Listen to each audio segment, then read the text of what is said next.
ओम सहना भवतु सहनौ भुनक्तु सह वीर्यङ्करवावहै तेजस्विनावधीतमस्तु मा विद्विषावहै।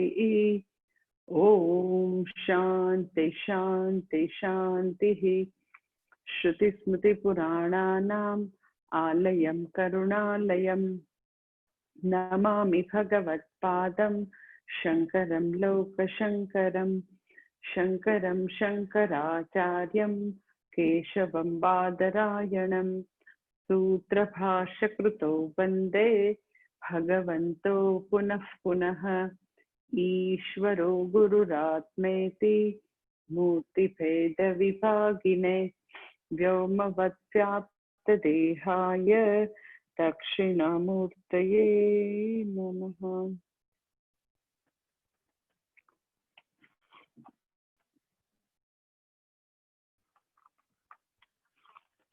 चौथो अध्याय 10मा श्लोकથી કરું છું આજે।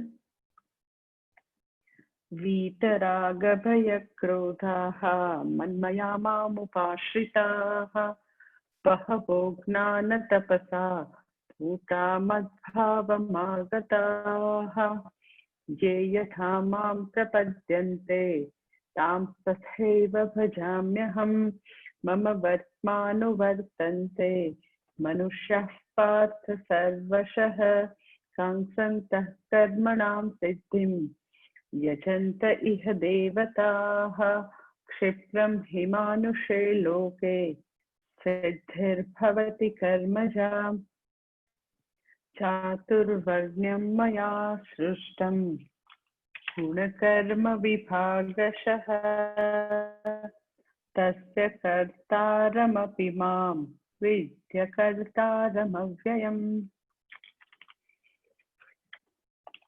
चौथो अध्याय 13मो श्लोक।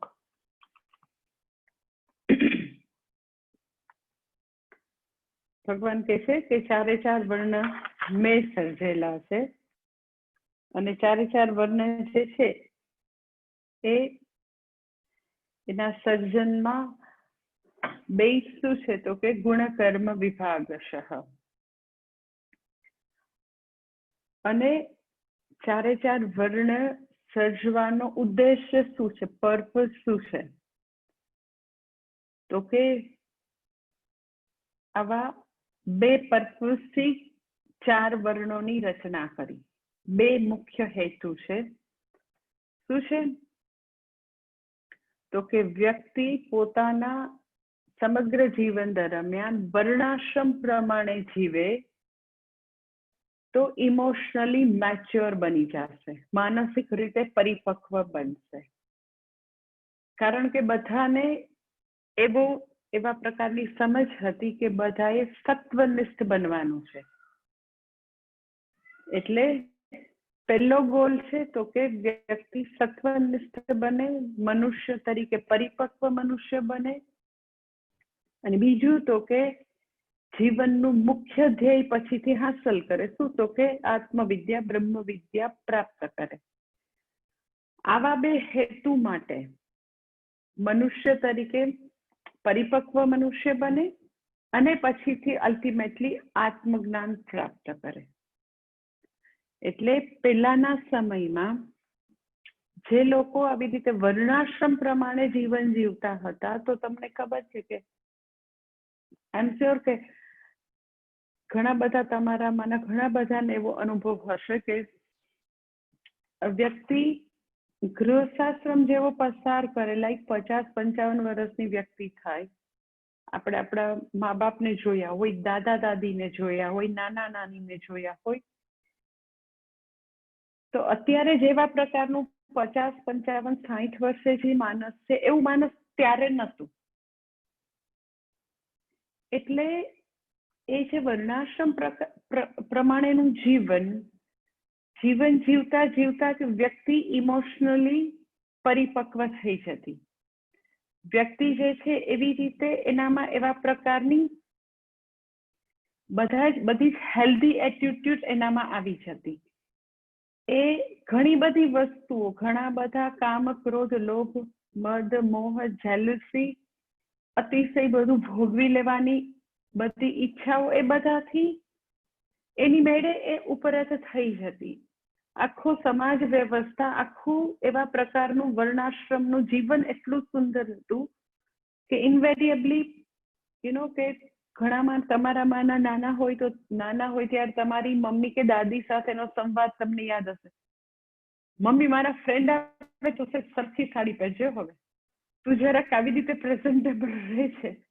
એટલે ઇન્વેરિયેબલી એવી સરસ સોસાયટી હતી, એકદમ ટોટલી ડ્યુટી બેઝ સોસાયટી હતી, જ્યાં કર્તવ્ય, કર્મ, ફરજ, પોતાના ધર્મ એને પ્રાધાન્ય અપાતું અને બધા લોકોને એ બરાબર ખબર હતી કે પોતાનું કર્તવ્ય કર્મ બજાવતા અલ્ટિમેટલી ઈશ્વરની પ્રાપ્તિ કરવી, પોતે એક સુખી, પરિપક્વ, શાંત, સ્વસ્થ મનુષ્ય બનવાનું છે, બધાને ખબર હતી.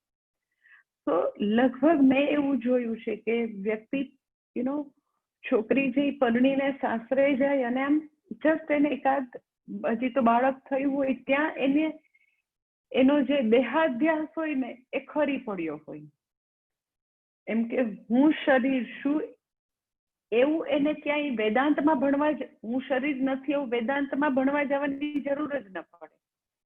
એ શરીરમાંથી ઓટોમેટિક એની ઉપરતી થઈ જાય. જેવી એ મધર બને એને ભગવાન એવું ગૃહસ્થાશ્રમનું અલ્ટિમેટ સુખ આપી દે, માતૃત્વ આપી દે. પછીથી તો કે એનામાં આવી દેહાત્મ ભાવના, દેહને આડપંપાળ કરવાની, શરીર બહુ જ સરસ હોય, શરીર હું ફિટ રાખું એટલે બહુ સારું, એવી બધી ભ્રાંતિ કે દિવસની બોલાઈ જાય.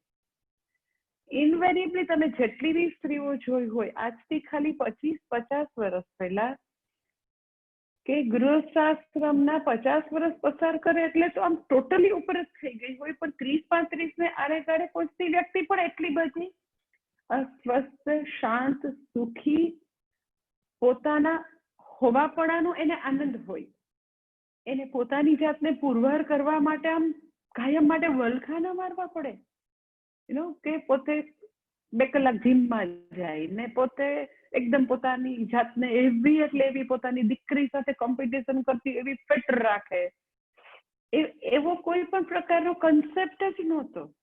કાંઈ એવું હતું જ નહીં. લોકો પોતે જ્યાં હોય, જે અવસ્થામાં હોય, જે ઉંમરના ગાળે એ પહોંચ્યા હોય, જે વર્ણમાં હોય, જે આશ્રમમાં હોય, એ બધાથી એ લોકોને ખૂબ જ સંતુષ્ટિ હતી. પોતાના હોવાપણાનો, પોતાના અસ્તિત્વનો બધાને આનંદ હતો. કોઈ એકબીજા સાથે એવી નોનસેન્સ જેવી હોડ નતા કરતા. અત્યારે બધી સ્ત્રીઓ એકબીજા સાથે વજન ઘટાડવાની હોડ કરતી હોય કે આનું વજન આટલું. કઈ હદે ક્યાં આપણો સમાજ આવીને ઉભો છે કે પરણેલી સ્ત્રીઓ જેને 1-2 બાળકો થઈ ગયા હોય એની પણ વિચારધારા તમે સાંભળો તો મોટો આપણા મનમાં ભૂકંપ આવી જાય. એવા એ લોકોના એવા સૌ કંઈક ચિત્ર વિચિત્ર અત્યારે વિચારો હોય છે. પુરુષના પણ એવા વિચારો, સ્ત્રીના પણ એવા વિચારો. સંબંધોની કોઈ પણ પ્રકારની ગરિમા નહીં, સંબંધોનું કોઈ પણ પ્રકારનું મહત્વ નહીં. એટલે બેઝિકલી એ વર્ણાશ્રમ વ્યવસ્થા વ્યક્તિને મેચ્યોર બનાવવા માટે, સુખી બનાવવા માટે, ગ્રાઉન્ડેડ બનાવવા માટે હતી. અત્યારે જે છીછરા લોકો છે એવું એનું કઈ છીછરું ધ્યેય નહોતું. વર્ણાશ્રમ વ્યવસ્થાનું અતિ ઉત્કૃષ્ટ, જેનાથી કઈ ઉત્કૃષ્ટ હોઈ ન શકે એવા ધ્યેયને માટે વર્ણાશ્રમ વ્યવસ્થા હતી. તો આપણને અત્યારે આપણી ઉપર એવું થોપવામાં આવે કે વર્ણાશ્રમ છે એ કલંક છે, તો આપણા બધા પાસે આનો જવાબ હોય કે એ કલંક નહોતું. એ મનુષ્ય માત્ર માટે વર્ણાશ્રમ વ્યવસ્થા જે છે એ જીવન દરમિયાન પરિપક્વતા ધારણ કરી શકે, શાંત, સ્વસ્થ એવો એકદમ જ વ્યક્તિ પોતાની જાત સંપૂર્ણપણે સ્વીકૃત હોય એવો બની શકે. એના માટે આ બધા તબક્કા હતા. વર્ણાશ્રમ વ્યવસ્થાના બધા સ્ટેજીસ એટલે હતા, બધા આશ્રમના સ્ટેજીસ અને વર્ણ વર્ણ મીન્સ કે પોતાની માનસિકતા પ્રમાણે કર્મો કરે, એ બધી વ્યવસ્થા એને માટે હતી. એટલા માટે આજથી 25-50 વર્ષ પહેલાના 50 વર્ષ પહેલાના તો બધા જ સ્ત્રી હોય કે પુરુષ હોય એ ઘણા બધા પોતાની જાતથી સંતુષ્ટ હતા અને ઘણા બધા સુખી હતા. તમને એવું થાય કે એવું તમને કઈથી ખબર પડી? તો પહેલી વસ્તુ કે આપણને આપણા દાદા દાદી, આપણા મા બાપના અનુભવ પરથી ખબર પડે કે એ લોકોને શરીરથી અથવા તો બાહ્ય બધી ભૌતિક વસ્તુથી પોતાની જાતને પ્રૂવ કરવાની હોડ નથી ક્યારે. ઇનફેક્ટ એ લોકોને પોતે કેવા લાગે છે, કોણ એના દેખાવ વિશે શું કહેશે, એની ભાગ્યે જ એ લોકોને પરવા હતી. એ તો તમને બધાને અનુભવ સિદ્ધ હશે, બધાને, કે બધાના દાદા દાદી, નાના નાની એવા સરસ જ હતા. સેકન્ડ થિંગ કે જ્યારે વર્ણાશ્રમ વ્યવસ્થા ઘણી બધી ઇન્ટેક્ટ હતી, ટોટલી તૂટી નથી ગઈ, ત્યારે લોકો વધુ શાંત, સ્વસ્થ, ગ્રાઉન્ડેડ, પછી એ લોકો આનંદમાં રહેતા હતા, સ્ટ્રેસ ઓછો હતો. એનું બીજું પણ આપણી પાસે પ્રૂફ છે કે એ લોકોના જીવનમાં ખરેખર પૂછો તો કમ્ફર્ટના નામે લગભગ કાંઈ નહોતું.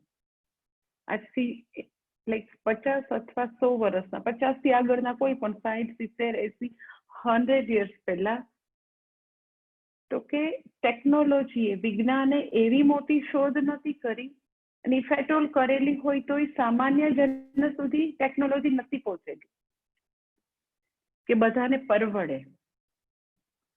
તો એટલા બધા કમ્ફર્ટના સાધનો ન હતા, છતાં પણ એ લોકોને ઘણી બધી ઇનર લીઝર હતી.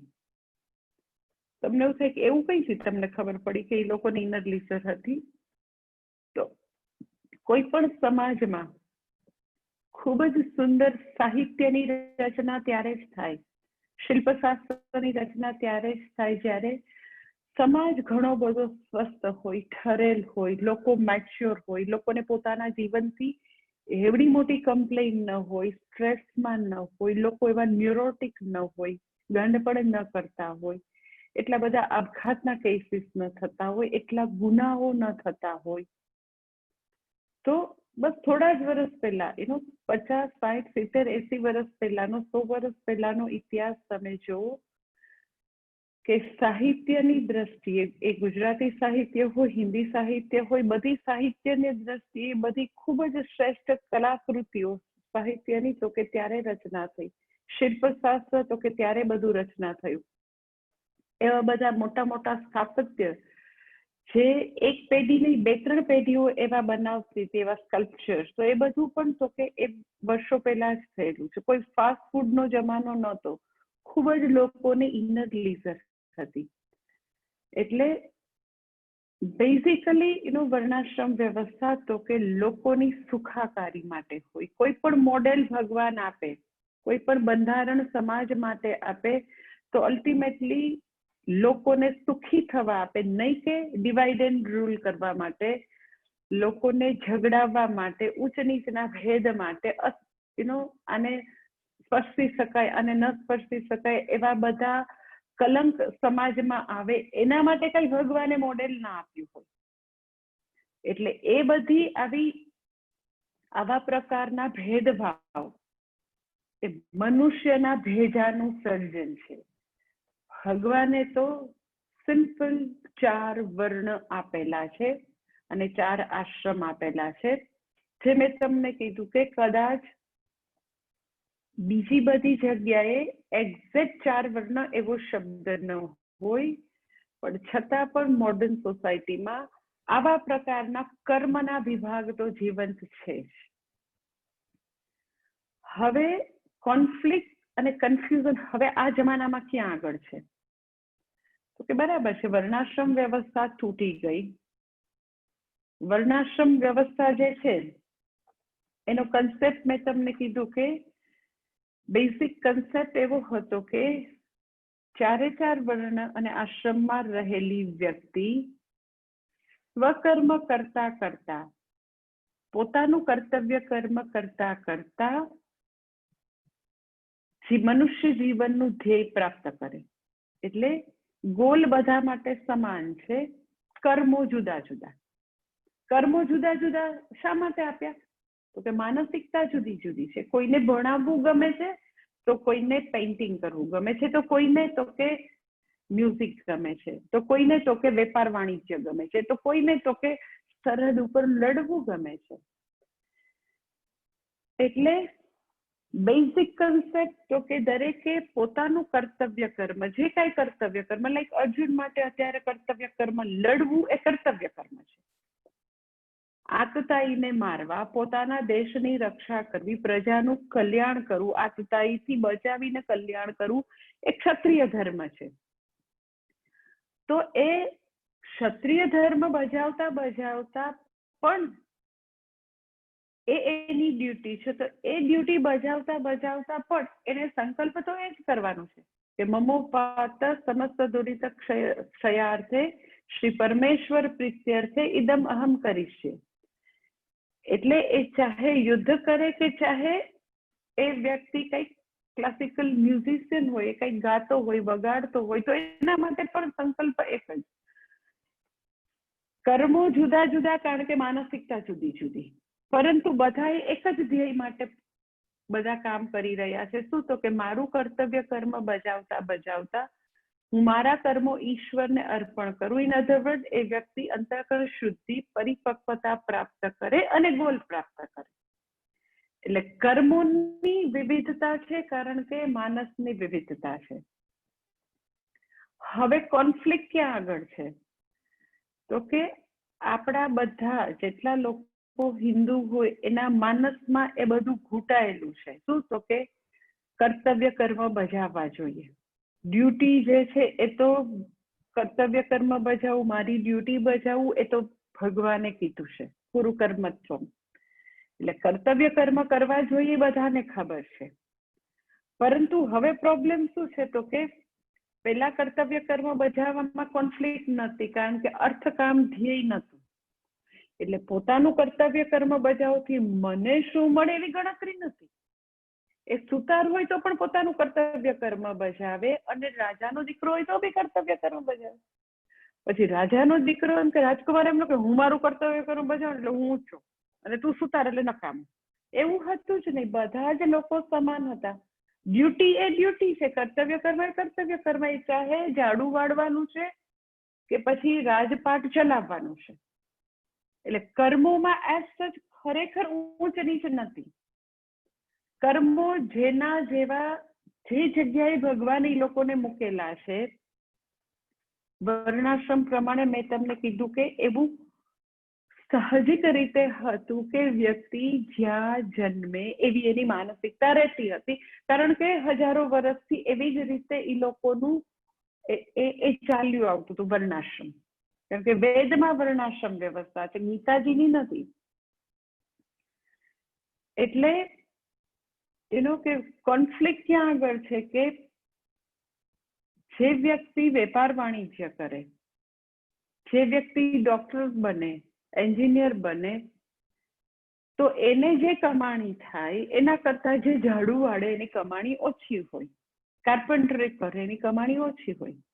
એટલે હવે કોન્ફ્લિક્ટ આવવા માંડી, ઉચ્ચ નીચના બધા વર્ગ વિગ્રહ થવા માંડ્યા, બધા ભેદભાવ થવા માંડ્યા. શા માટે? તો કે ગોલ જે છે અંતઃકરણ શુદ્ધિ, પરિપક્વતા, મેચ્યોર હ્યુમન બિંગ બનવું અને અલ્ટિમેટલી ઈશ્વર પ્રાપ્તિ, એ ગોલ તો ખસી ગયું. એમાંથી બધા જ લોકો ડેવિએટ થઈ ગયા અને હવે ધ્યેય આવી ગયું અર્થકામ. તો વ્યક્તિને એવું થાય કે અરે હું મારી ફરજ બજાવું તો મને તો કઈ ના મળે, આનાથી મને શું પ્રાપ્ત થાય? મંદિરમાં જે વ્યક્તિ પૂજા કરતી હોય તો કે આ પૂજા થોડી કરાતી હશે, આમાં શું મળે મને? આમાં મને આરતીમાં બધા આ જે દુનિયામાં ક્યાંય જે ચિલ્લર ન ચાલતું હોય, પરશુરણ, એ બધા આરતી નાખી જાય છે. આનાથી મારું થોડું કઈ થતું હશે, આવું તો કઈ કામ કરાતું હશે. એટલે પોતાનું જે પૂજારીનું કર્મ છે એને હલકું લાગવા માંડ્યું. અને સરકારમાં એ લોકો અરજી કરવા માંડ્યા, અમને તમે BC માં ગણી લ્યો હવે. એટલે હવે તો કે લોકોની એવી હોડ લાગી છે કે અમે બધા બેકવર્ડ કાસ્ટ છીએ, જેથી કરીને મારા બાળકને મેડિકલમાં, એન્જિનિયરિંગમાં જલ્દીથી એડમિશન મળે. અને પુરોહિતનું કામ મારું તો સાવ નકામું છે, કારણ કે હું આખો દિવસ એ વ્યક્તિની દીકરીના લગ્ન કરાવવા ગયો હતો, આખો દિવસ મેં પૂજા વિધિ કરાવી, તો એને મને દક્ષિણામાં 500 રૂપિયા આપીને આપ્યું. પછી એને કીધું કે મેં આખો દિવસ કામ કર્યું, તો મેં એને કીધું અરે પણ 500 રૂપિયા થોડા હોય. તો મારા યજમાને મને કીધું કે ભૂદેવ હવે તમે સંતોષ રાખો. તો મારી ઘરે ખાલી ઇલેક્ટ્રિશિયન 2 વસ્તુના ફિટિંગ માટે, રિપેરિંગ માટે આવે તો એ 1000 રૂપિયા લઈ જાય. અને હું વૈદિક મંત્રોનો જાણકાર વ્યક્તિ, વૈદ પાઠશાળામાં ભણેલો, મને શું મળે? તો આવા વૈદિક કર્મ થોડા કરાતા હશે, ફેંકી દો. કોન્ફ્લિક્ટ અહીંયાથી શરૂ થઈ કે જે વ્યક્તિ જે કર્મ કરતી હતી એ કર્મ કરતા કરતા એમણે એ કર્મો ઈશ્વરાર્પણ બુદ્ધિથી કરવાના હતા, તદ્વારા અંતઃકરણ શુદ્ધિ પ્રાપ્ત કરી અને અલ્ટિમેટ ગોલ પ્રાપ્ત કરવાનું, એવું આખું મોડેલ હતું. હવે એ ધ્યેય રહ્યું નથી, એટલે બધાને એવું થાય કે હું મારી ડ્યુટી કરું, એનાથી મને મળે શું? એટલે બધાની નજર હવે મને શું પ્રાપ્ત થાય in terms of money, in terms of power, in terms of position, ટૂંકમાં અર્થકામની દ્રષ્ટિએથી હું મળવાનું છે આમાં. મા બાપની સેવા કરવું મળવાનું જ કઈ? મારી ઘરે મહેમાન આવે તો મહેમાન જે છે એને સરસ રીતે જમાડીએ તો કઈ મળવાનું? આશ્રમમાં જઈને આપણે ત્યાં 2 કલાક કામ કરીએ, કઈ મળવાનું? આપણે આપણા હિન્દુ ધર્મ રાષ્ટ્ર માટે જઈને RSSમાં આપણા રાષ્ટ્ર માટે જઈને કામ કરીએ, કઈ મળવાનું?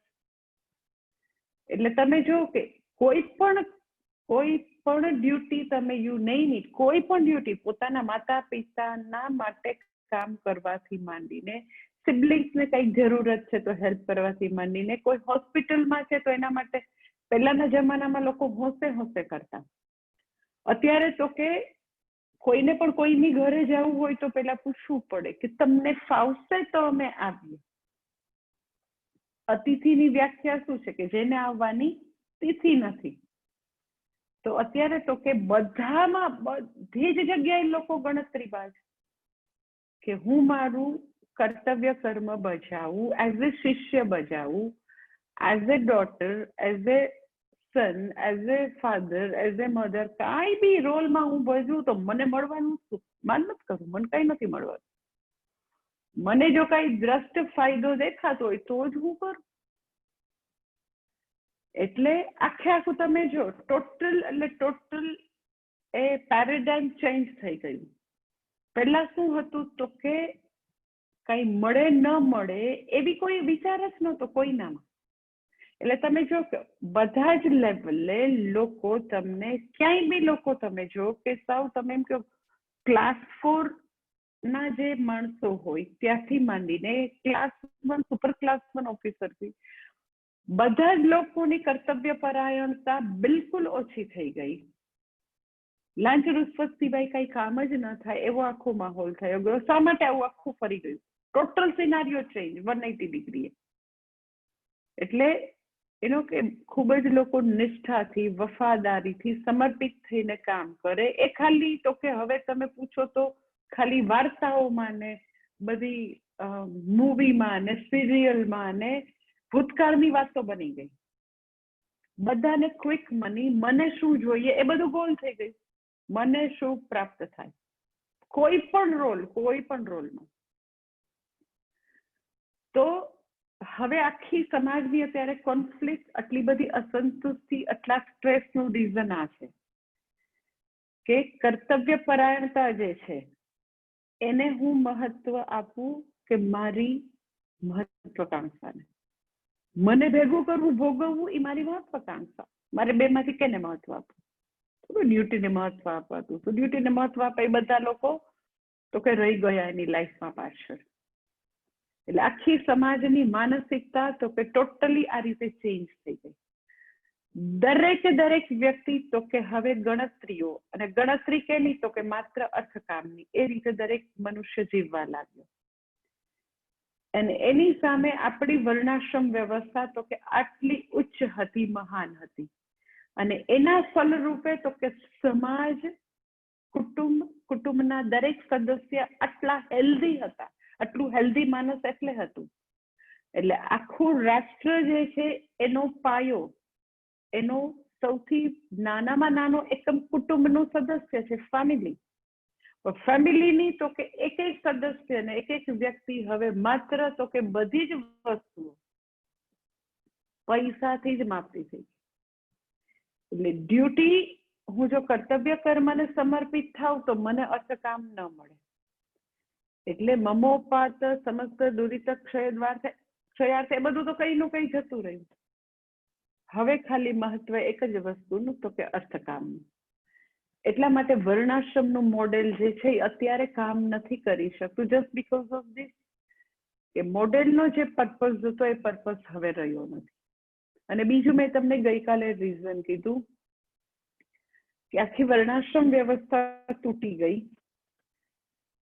કારણ કે વર્ણાશ્રમ વ્યવસ્થામાં મેં તમને કીધું એમ, એટલે વર્ણાશ્રમ વ્યવસ્થાની કેવડી મોટી મહાનતા છે એ હું તમને કહું. બીજી, આટલું બધું હું તમને શાંતિથી અને આમ વિસ્તૃત છૂટું પાડીને ટુ ધ પોઈન્ટ એટલે કહું છું. એક આ મહત્વનો પોઈન્ટ મેં તમને કીધું.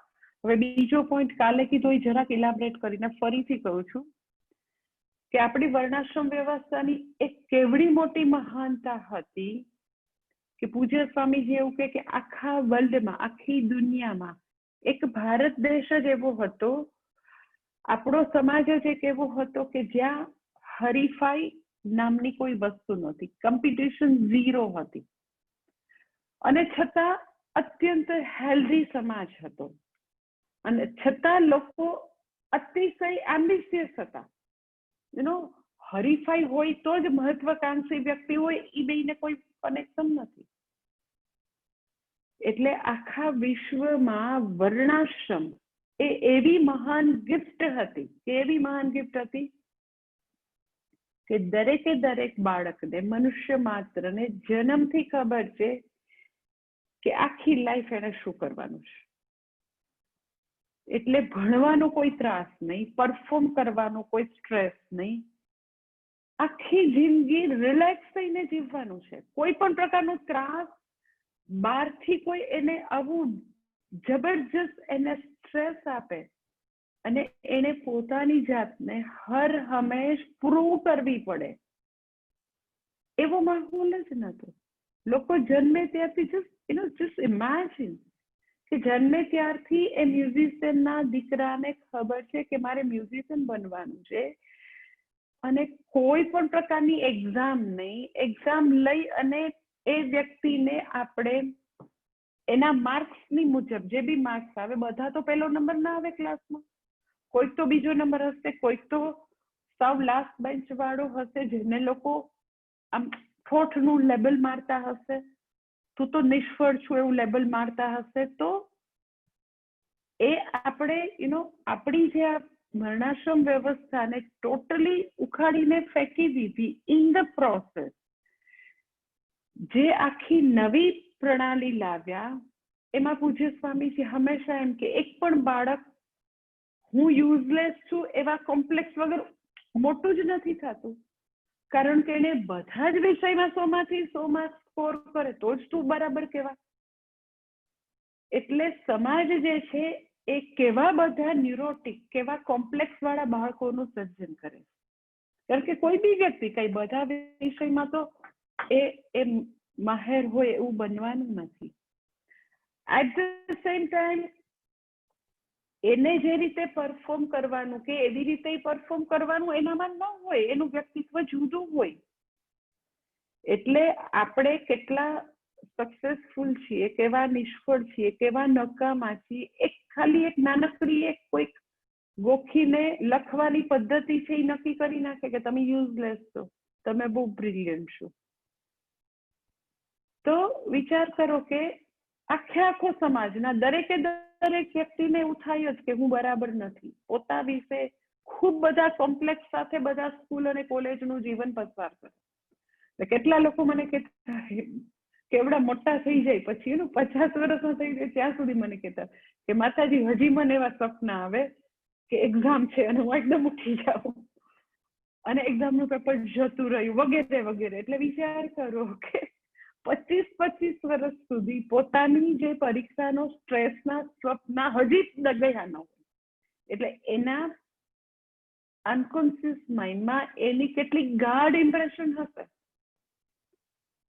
એની સામે આપણી જે વર્ણાશ્રમ વ્યવસ્થા, ગુરુકુળ વ્યવસ્થાને જસ્ટ તમે યાદ કરો કે કોઈ પણ બાળકને ક્યારેય એવું 2 વર્ષે 3 વર્ષે કોઈ અજાણ્યા આવા નન સામે, પ્રિન્સિપાલ સામે, ટીચર સામે પોતાની જાતને પ્રૂવ નથી કરવાની. અને એ 3 વર્ષે એનું એડમિશન ન થાય એટલે આખું ઘર સ્ટ્રેસમાં આવી જાય. તો એ 3 વર્ષનું બાળક પોતાની જાતને શું સમજે કે હું તો યુઝલેસ છું, હું મારા મા બાપને જરા બી આનંદ નથી આપી શકતો, મને આ રાઈમ મારાથી ગોખાણી નહીં, મારામાં તો મેમરી જ નથી, હું તો લેઝી છું. આટલું એ બિચારા આપણા નાના છોકરા 3-4 વર્ષના બોલતા થઈ જાય. એટલે મનુષ્ય તરીકે ભગવાને આપણામાં જે પોટેન્શિયલ આપ્યું છે, જે અગાધ શક્તિઓ આપેલી છે, એ શક્તિઓને પૂરેપૂરું ખીલવવા માટેનું કોઈ વાતાવરણ જ નથી. કારણ કે 2, 3, 4 વર્ષે 5 વર્ષે એને આ કોમ્પિટિટિવ વર્લ્ડમાં ફેંકવામાં આવે છે. તો તમે એમ કહો કે ના એમાં શું વાંધો, કોમ્પિટિશન તો સારી બાળકને એમ કે એની બધી પોટેન્શિયલ એમાંથી બહાર આવે. તો એમાં બી પૂજ્ય સ્વામીજી બહુ સરસ કહેતા હોય કે કોમ્પિટિશનનો એઝ સચ વાંધો નથી. જ્યાં સુધી હરીફાઈને માટે યોગ્ય વાતાવરણ હોય, હેલ્ધી વાતાવરણ હોય. હેલ્ધી એટલે શું કે બધા લોકો રૂલ્સનું પાલન કરતા હોય તો તમે એને હેલ્ધી કોમ્પિટિશન કહી શકો. પણ એવું તો છે નહીં. પૈસા દઈને ઘણા બધા લોકો આગળ જતા રહે, ઘણા બધા લોકોને ઘણી બધી લાગવગ છે એટલે આગળ જતા રહે. આપણું બાળક ગમે તેટલું પ્રતિભાશાળી હોય તો પણ એને એડમિશન ના મળે. એટલે કોમ્પિટિટિવ વર્લ્ડ આપણે ઊભું કર્યું, પણ એને અનુરૂપ, એ કોમ્પિટિશનને અનુરૂપ જે વાતાવરણ હોવું જોઈએ તો આપણે સર્જ્યું નહીં. એટલે બાળકો જે છે એને ભયંકર કોમ્પ્લેક્સ થવાનો આ જગતમાં. એના સામે તમે જો કે આપણી વર્ણાશ્રમ વ્યવસ્થા કેટલી બધી અદ્ભુત હતી કે વ્યક્તિને દુનિયામાં કોઈ સાથે કમ્પીટ જ નથી કરવાનું. એને તો કે પોતાની એબિલિટી, પોતાની સ્કિલ જે છે એને વધારે ને વધારે સારી બનાવવાની કોશિશ જીવનભર કરવાની. એટલે પોતાની જ કોમ્પિટિશન કરતો હોય કે આજે એને 2 રાગ સુંદર રીતે આવડે છે, કાલે તો કે હજી બીજા હું 2 શીખીશ. એટલે ક્યાંય હોડમાં નથી, કોઈ સ્ટ્રેસ નથી, કોઈ પાસે સાબિત નથી કરવાનું, કોઈ કોમ્પ્લેક્સ નથી. તો એ કેટલી બધી સરસ રીતે દરેક વ્યક્તિ, એ ચાહે એ પંડિત છે તો એ વારાણસીમાં જઈને પોતાની જે સંસ્કૃતની વિદ્યા છે એટલી બેસ્ટ રીતે ભણતા હોય, એસ્ટ્રોલોજી ભણતા હોય, એ આયુર્વેદ ભણતા હોય, બધા જ પ્રકારની વિદ્યા સુંદર રીતે બધા ભણ્યા કરતા હોય, કોઈ પણ પ્રકારના કોમ્પ્લેક્સ કે સ્ટ્રેસ વિના. કારણ કે દરેક વ્યક્તિ જન્મે ત્યારથી, એ જન્મી નથી ત્યારથી નક્કી છે કે આ વ્યક્તિ તો કે એ તો વેપાર ધંધો જ કરશે, એ તો કે ખેતી જ કરશે. એટલે મને હમણાં જ એક આપણા સ્ટુડન્ટ છે, એ બોમ્બેથી આવ્યા હતા, તો એ મને વાત કરતા હતા કે હું પણ એના છોકરાઓ, એના ફેમિલીના દીકરાઓને 2 વર્ષ પહેલા મળી ત્યારે હું પૂછતી હતી, 10મામાં હતા ત્યારે, કે તમને શું કરવું છે? તો કે અમારે તો ફાર્મિંગ જ કરવું છે. બોમ્બેમાં એ લોકોનો બીજા ઘણા બિઝનેસ છે, તો કે ના ફાર્મિંગ જ કરવું છે. એટલે એ લોકોને કચ્છમાં લગભગ 200-250 એકરમાં ખેતી છે, બાગ ને એવું બધું, આંબાના ને બધા. એટલે હું એ લોકોને પૂછતી હતી કે તમારે શા માટે કરવું છે? તો કે ના, એમ કે અમે 12th પછી ભણશું પણ એ જ, like you can say agriculture, અને જે આપણે ગાયોને લગતું એનિમલ માટેનું જે બી હોય એ બધું અમે એમાં ભણશું, MBA પણ એમાં જ કરશું. તો જે વ્યક્તિ 7મા 8મા 9મા હોય ત્યારથી એને પરિવારના બિઝનેસમાં ખબર હોય કે મારે આ જ કરવાનું છે, તો એવા લોકોનો પણ મેં જોયો છે કે સ્ટ્રેસ ઘણો ઓછો હોય કે ફેમિલીનો આ બિઝનેસ છે 2-3, પણ મને એના કરતા કુદરત સાથે કામ કરવું ગમે છે, તો હું એ જ કરીશ.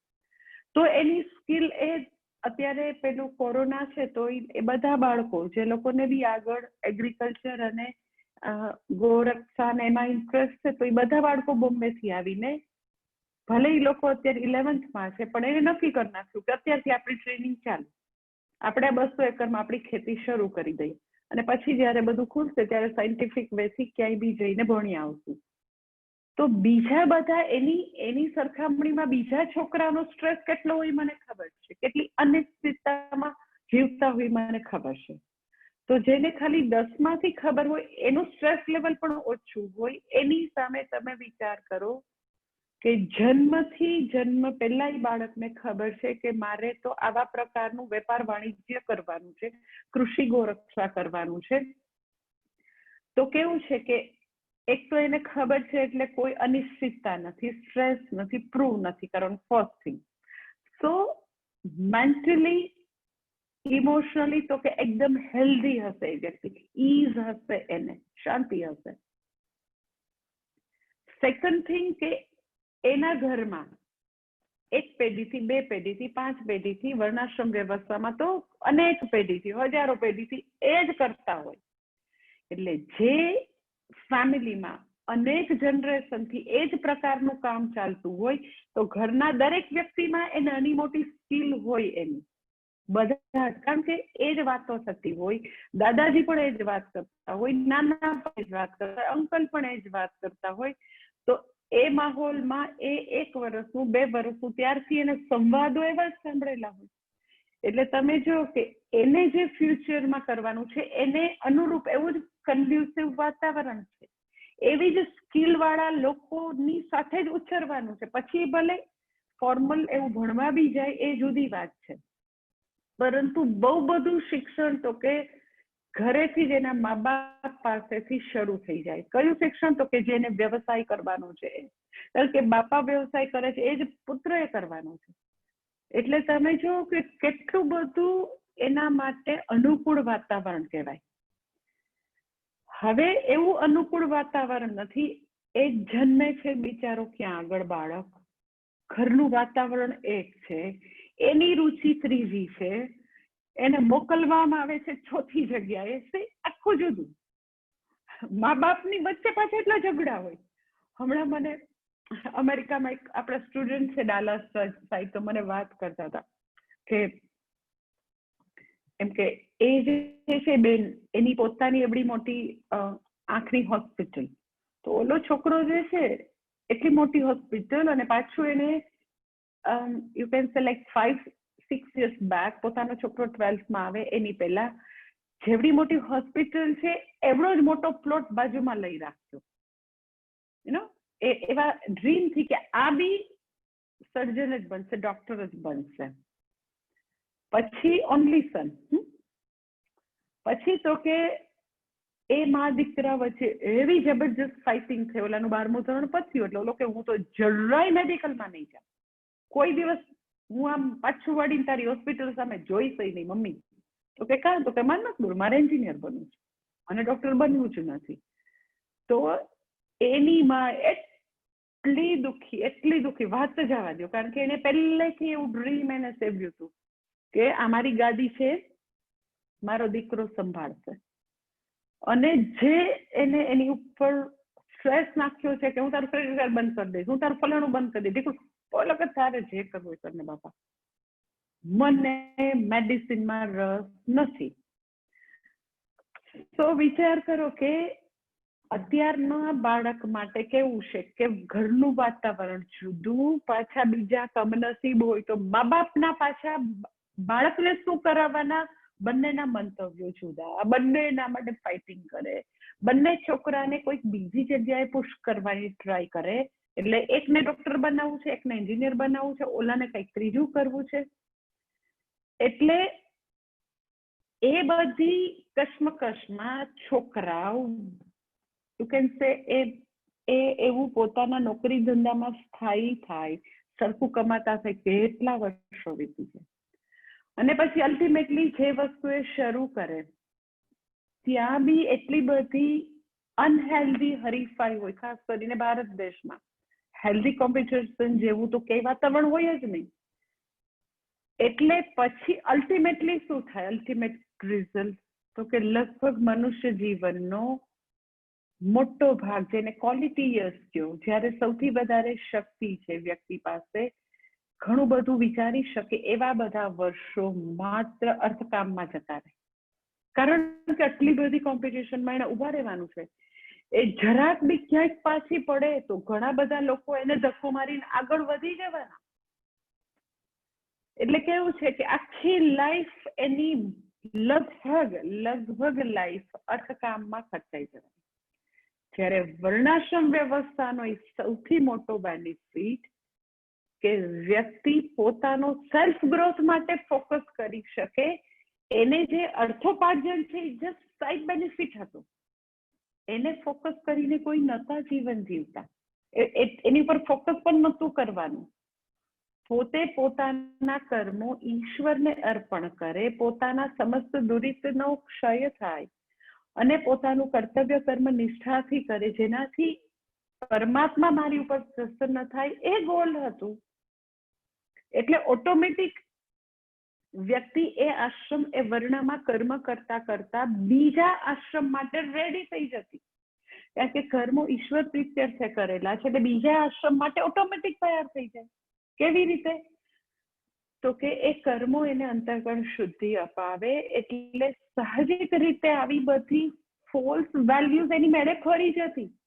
જે દેહાધ્યાસે ભોગવવાની વસ્તુ, દુનિયામાં સુખ છે, પૈસામાં સુખ છે, ઇન્દ્રિયજન્ય બધા ભોગમાં સુખ છે, એવું તો એની મેળે બધું ખરી જતું. કારણ કે કર્મો જે છે એ લોકો કર્મઠ નતા, કર્મયોગી હતા. એટલે ઇન્વેરિયેબલી રાજા હોય ને, રાજા જે ખૂબ ઐશ્વર્યની વચ્ચે રહેતા હોય, એ પણ પોતાનો વાનપ્રસ્થ શરૂ થાય તો રાજપાટના એવા બધા ભોગ ઐશ્વર્યને ફટાક કરતું ત્યાગી શકતા.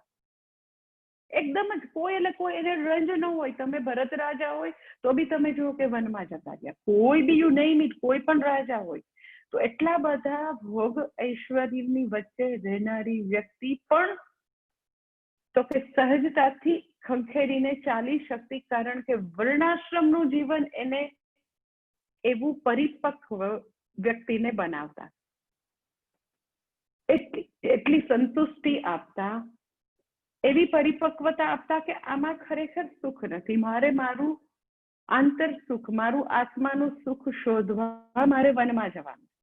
જ્યારે અત્યારે તમે જો કે 55 વર્ષે, 60 વર્ષે, 65 વર્ષે, 70 વર્ષે લિટરલી યુ કેન સે એક પગ સ્મશાનમાં હોય તો બી લોકોથી છૂટતું નથી. લોકો તો કે બીજી ઇનિંગ શરૂ કરે, પોતાના સંતાનને મોટા કરવાનું તો કે એ શરૂ કરી દેશે. કોઈને વૈરાગ્યનો છાંટો આવે તો તમે જોઈ લો, ક્યાંય આવશે વૈરાગ્યનો છાંટો? તો કે ના. કે જે લોકો ચુસ્ત રીતે વર્ણાશ્રમ પ્રમાણે જીવતા હોય તો આઈ ટેલ યુ, એને 50 થઈ જાય એટલે વૈરાગ્ય સહજ એ લોકો બધું છોડી છાડીને જતા રહેતા. પોતાના સંતાનોની લાઈફમાં ઇન્ટરફિયરન્સ કરવા માટે, એ લોકોને પરેશાન કરવા માટે ઘરમાં નતા રહેતા. એ લોકો એનો સમય થાય એટલે વનમાં જતા રહેતા હતા. ઇફોટલ પોતે ઘરમાં હોય, સ્ત્રીઓ ઘરમાં હતી, પુરુષો વનમાં જતા રહેતા હતા. પણ જે લોકો ઘરમાં હોય, તમને ઇતિહાસમાં કોઈ એવો બનાવ નહીં બને કે સાસુ ઝઘડા કરે. વાનપ્રસ્થી જે છે એ ઘરમાં રહીને સંન્યાસીનું જીવન જીવતા. એ બધા જ ભોગમાંથી ઉપર જ હોય, કારણ કે એને ચુસ્ત રીતે કર્તવ્ય કર્મો ભગવાનને અર્પણ કર્યા છે. તદ્વારા અંતઃકરણ શુદ્ધિ પ્રાપ્ત થઈ છે. તદ્વારા તો કે આત્મવિદ્યા પ્રાપ્ત કરવાનું અધિકારીત્વ એ લોકોને મળી ગયું હોય. એટલે તમે જો કે કેટલી સુંદર આપણી વર્ણાશ્રમ વ્યવસ્થા હતી કે વ્યક્તિ એમાંથી પસાર થાય એટલે ઓટોમેટિક તો કે આખું એટલું સરસ મોડેલ કે એમાંથી પસાર થાય એટલે વ્યક્તિ પછીના આશ્રમ માટે ઓટોમેટિક રેડી થઈ જાય. અત્યારે તો કે 52-55 સાઈઠે નવી યુવાની શરૂ થાય.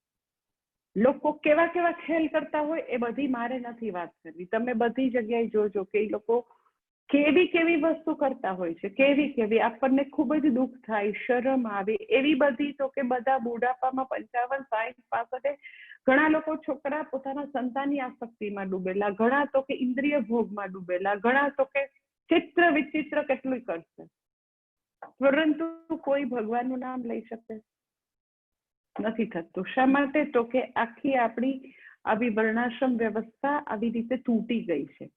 પણ એનો પર્પઝ આ હતો કે વ્યક્તિ જે છે એ મનુષ્ય તરીકે પરિપક્વ વ્યક્તિ બને, સુખી વ્યક્તિ બને, સંતુષ્ટ બને અને પછી અલ્ટિમેટલી તો કે ઈશ્વર પ્રાપ્તિ કરી શકે. એટલે ભગવાન કહે છે આવા 4 વર્ણો મેં બનાવ્યા છે. અને પાછું બીજી લાઈનમાં ભગવાન જે છે એ પહેલી લાઈનમાં કહે છે કે મયા સૃષ્ટમ, મેં બનાવેલા છે.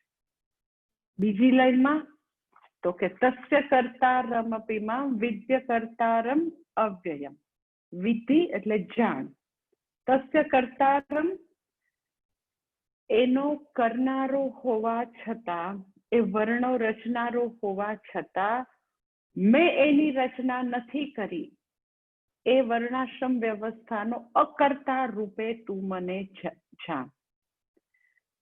તો વળી એવું તો શું ભગવાન તમે કહો છો? એક બાજુથી તમે કહો છો કે મેં 4 વર્ણો સર્જ્યા અને પાછું એ જ પાસે તમે એવું કહો છો કે એ વર્ણોનો અકર્તા અવ્યય મને જાણ. એટલે શું?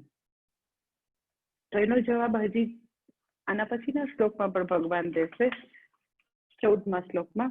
પણ અહીંયા આપણે થોડુંક જોઈ લઈએ કે તસ્ય કર્તારમપી, કે હું આ 4 વર્ણોનો કર્તા છું અને કરતા નથી. તો એમાં 2 દ્રષ્ટિકોણ છે. જગતના દ્રષ્ટિથી, સર્જનના દ્રષ્ટિથી, સૃષ્ટિના સંદર્ભમાં ભગવાન 4 વર્ણના સર્જન કરતા છે. જ્યારે સૃષ્ટિનો સ્વીકાર કરીએ, સર્જનનો સ્વીકાર કરીએ, જગત છે એવું કહીએ તો ભગવાન જરૂર સૃષ્ટિ કરતા છે.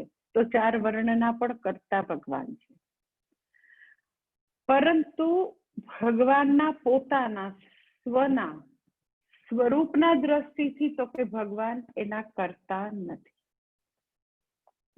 કેવી રીતે? તો કે જનરલી મહાત્મા એવું એક્ઝામ્પલ આપતા હોય કે કે અગ્નિ હોય, ક્યાંક અગ્નિ પ્રગટેલો હોય અને અગ્નિમાં આપણે આંગળી નાખીએ, પ્રગટેલો એકદમ પ્રજ્વલિત અગ્નિમાં, તો આપણે દાઝી જઈએ, આંગળી છે એ જલી જાય આપણી. તો આપણે જઈને અગ્નિને પૂછવા જઈએ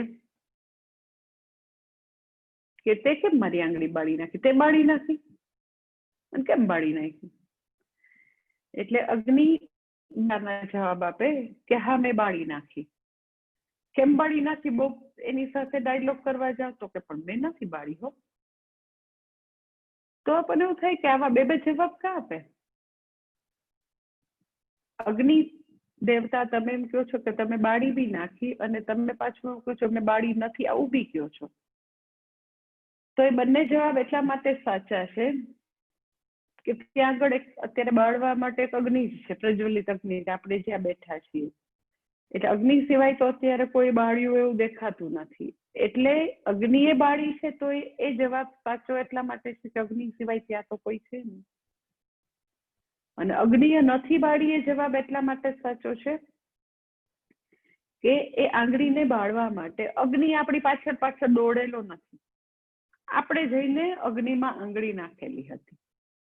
એ કઈ પાછળ પાછળ આપણી પાછળ નહોતો આવ્યો. એટલે એમ કીધું કેમ બાળી છે? મેં નથી બાળી. તું આવીને એની અંદર આવીને હાથ નાખતો, એ તો નિયતિ છે. અગ્નિ જે છે ઉષ્ણતા એનું સ્વરૂપ છે. તો જે કોઈના સંપર્કમાં આવે ઓર જે વ્યક્તિ અગ્નિનો જેવો ઉપયોગ કરે એ રીતે તો કે એને અગ્નિ આપશે. કોઈ વ્યક્તિ એમાં તો કે આહુતિ દ્રવ્ય મંત્ર બોલીને એ અગ્નિમાં પધરાવે તો એ જ અગ્નિ હુતવહ, એ આપણી આહુતિને આપણે કઈ એને પહોંચાડે? ઓમ ઇન્દ્રાય સ્વાહા ઇદમ નમઃ, તો ઇન્દ્રને પહોંચાડે. ઓમ શંભવે સ્વાહા, ઓમ શિવજીને અગ્નિ આપણે આહુતિ આપીએ તો શિવજીને પહોંચાડે. તો હુતવહનું કામ બી કરે. અને આપણે એવી રીતે સમજ્યા વિના આપણે એની અંદર આંગળી નાખી દઈ તો એ તો કે બળી જાય, કારણ કે નિયમ રૂપે અગ્નિ છે. એવી જ રીતે ઈશ્વર જે છે એ 4 વર્ણના સર્જન કરતા જે છે એ બરાબર છે. શા માટે સૃષ્ટિ બનાવી? શા માટે આવા 4 વર્ણ છે? મારું કેમ આ વર્ણમાં જન્મ? તો એનો જવાબ, એવું બધા પ્રશ્નો પૂછવા માંડીએ જો ભગવાનને, તો ભગવાન એમ કે મેં કઈ 4 વર્ણ નથી બનાવ્યા. જે કઈ છે એ શું છે? તો કે તારા કર્મો છે. શા માટે સૃષ્ટિ? તો તારા કર્મો. શા માટે આવો જન્મ? તારા કર્મો. શા માટે આ વર્ણમાં? તો કે તારા કર્મો. એટલે ભગવાન સૃષ્ટિની દ્રષ્ટિએ તમે ભગવાનને કરતા કહી શકો, પરંતુ ભગવાનના પોતાના સ્વરૂપના દ્રષ્ટિથી ભગવાન ક્યારેય કરતા નથી. ભગવાન હંમેશા અકર્તા છે. એટલે કે છે કે 4 વર્ણો મેં સર્જ્યા છે, એટ ધ સેમ ટાઈમ સ્વરૂપના દ્રષ્ટિએ હું અકર્તા છું, હું અભોગતા છું, હું અવ્યય સ્વરૂપ છું. જીવ જે છે એ એના કર્મોથી, તો કે આવા બધા વર્ણ, આવા કર્મ, આવા આશ્રમમાં એ આવાગમન કર્યા કરે છે. એ વસ્તુ ભગવાન હજી વધારે સ્પષ્ટ એના પછીના શ્લોકમાં કરે છે. એના પછીનો શ્લોક 14મો શ્લોક.